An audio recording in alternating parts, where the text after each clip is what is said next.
Hi everyone, I'm James Gomez. I'm in Johor. Today with me is Fadiah Nadwa Fikri, a Malaysian scholar, lawyer, and a recently minted PhD from National University of Singapore.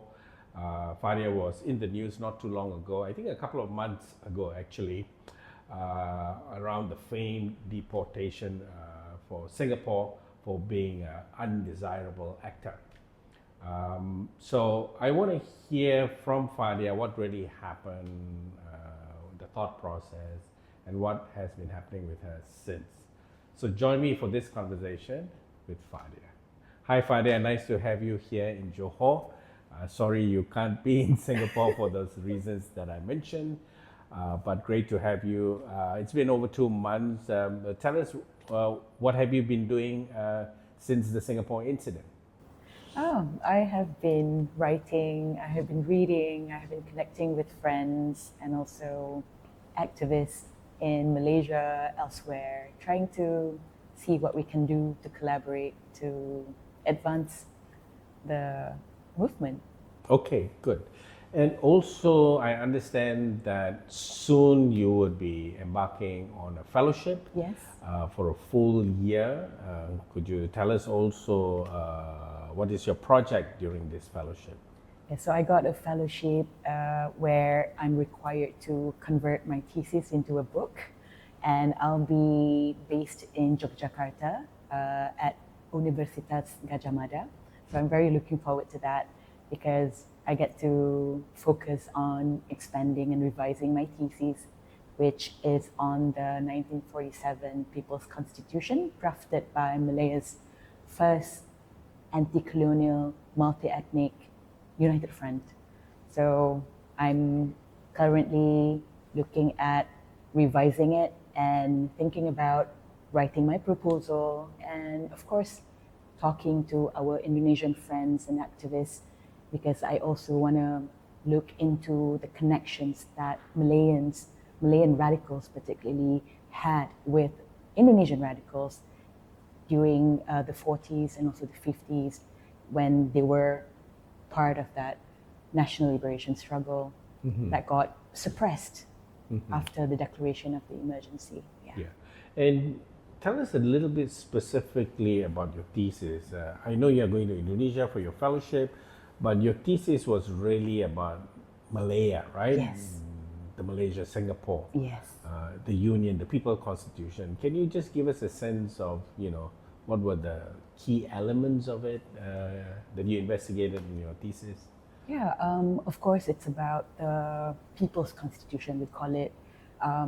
I went to law school, so I studied the Federal Constitution. So before we became Malaysia, it was known as the Malayan Constitution. And I was taught that this is the constitution that we need to uphold, even when I was practicing law.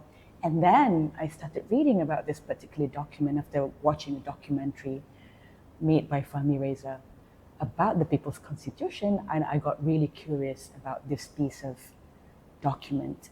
And I told myself that I needed to study it because it offers a different vision for Malaysia, for Malaya at the time. Of course, Singapore was included in that project because it really sought to unify everyone and grant equal rights, not just civil and political rights, but also economic, social, and cultural rights.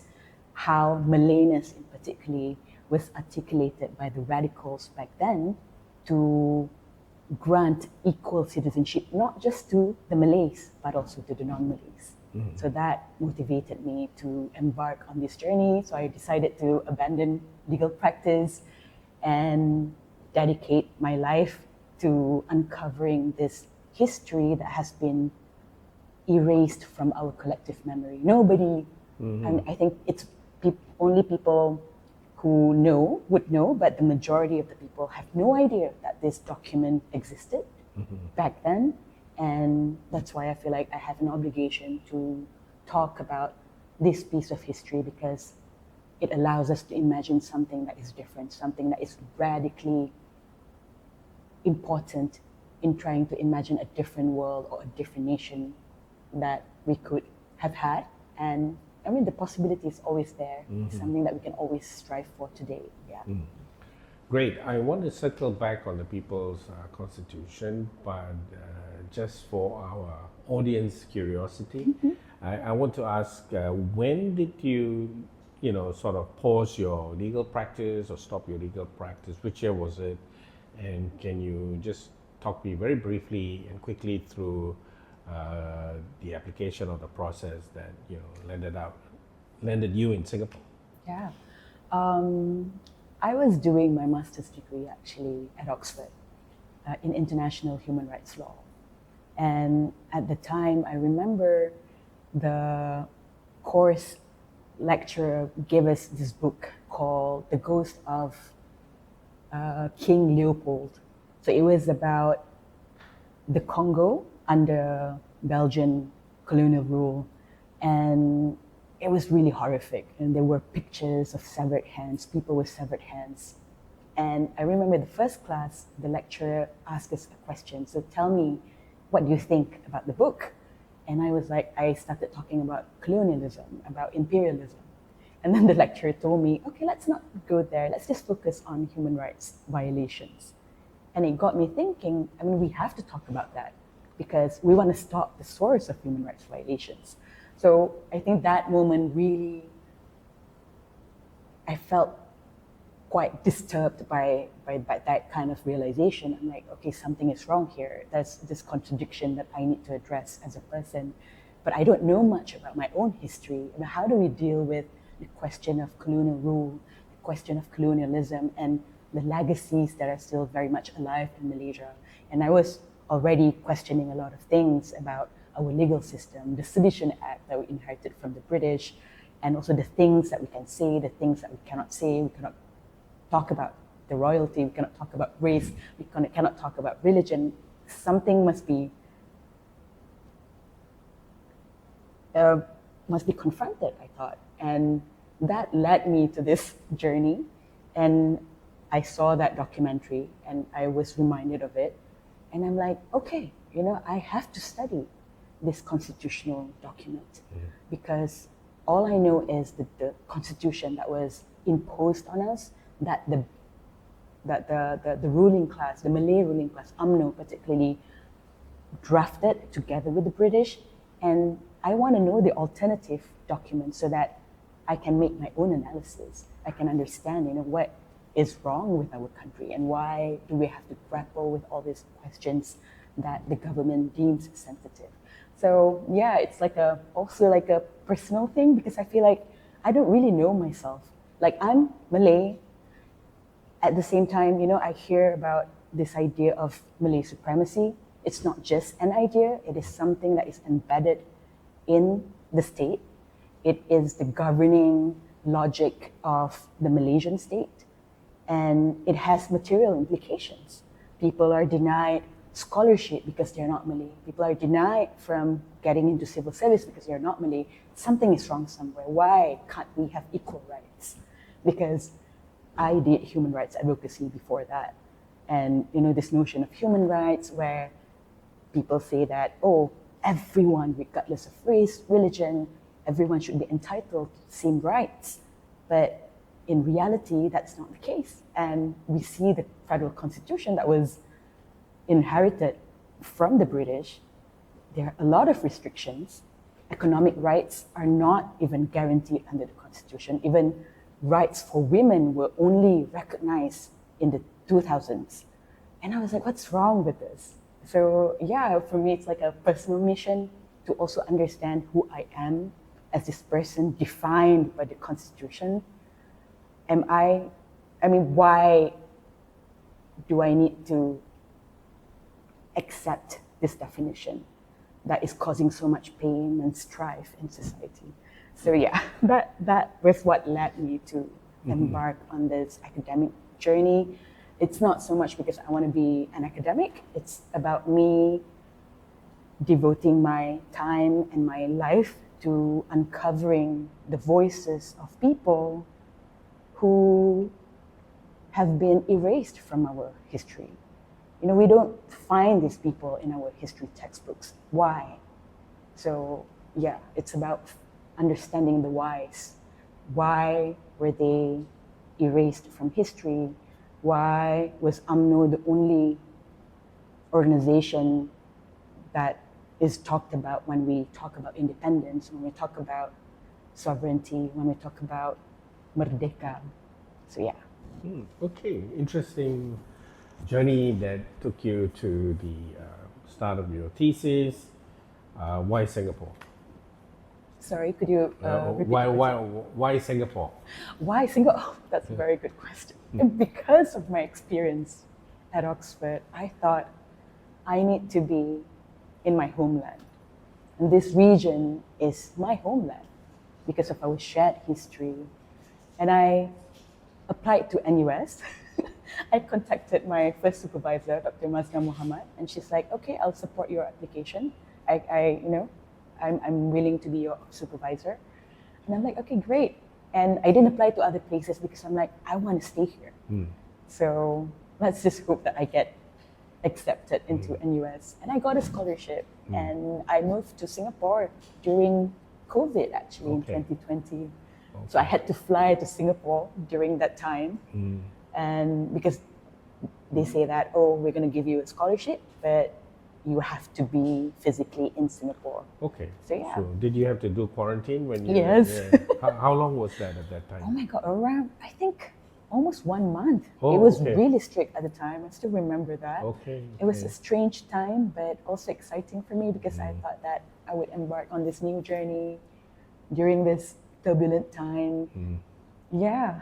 It's interesting you started with a confinement already in Yes. Singapore.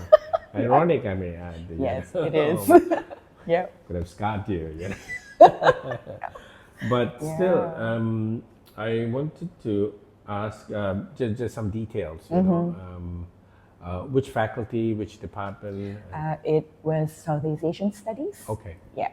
Yeah. Okay, good. Yeah, thank you for that info. And tell us a little bit about that process, you know, from the time you started, when did you submit your PhD?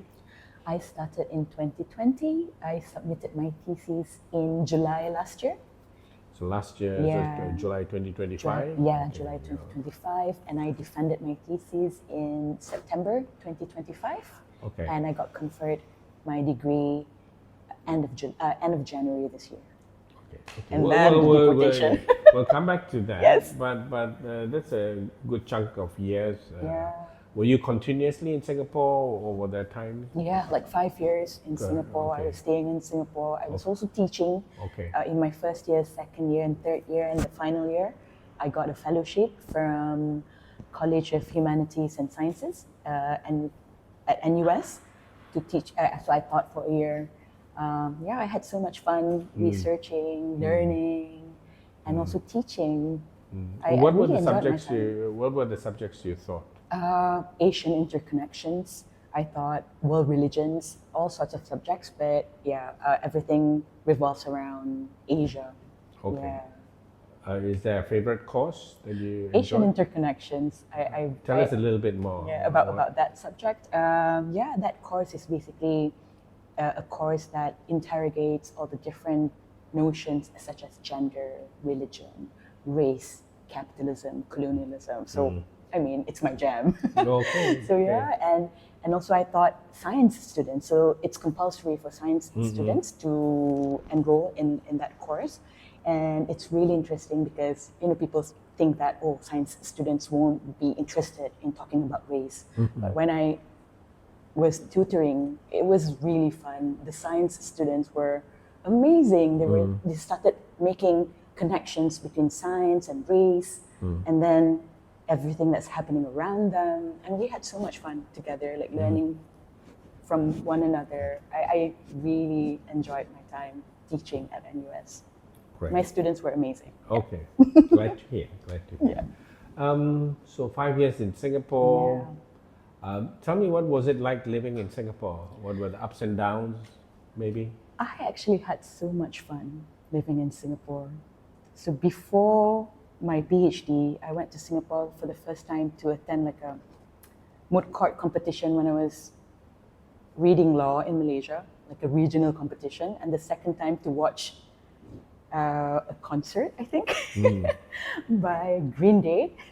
And then the third time to do my PhD, I didn't have any friends actually. I mean, like good friends in Singapore at the time.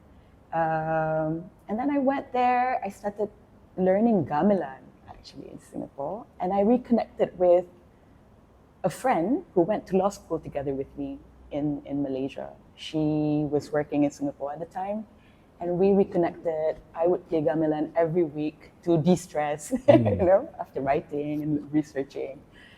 Yeah, and then I really felt like Singapore was my second home because it felt familiar. Of course, it's different from Malaysia, but somehow it felt familiar because I guess because of our shared history, right? So I went to visit makams, shrines.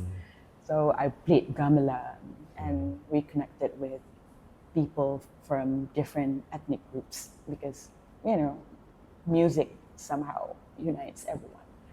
And I had a great time actually in Singapore. You mentioned you mentioned some similar things, but what did you find different in Singapore?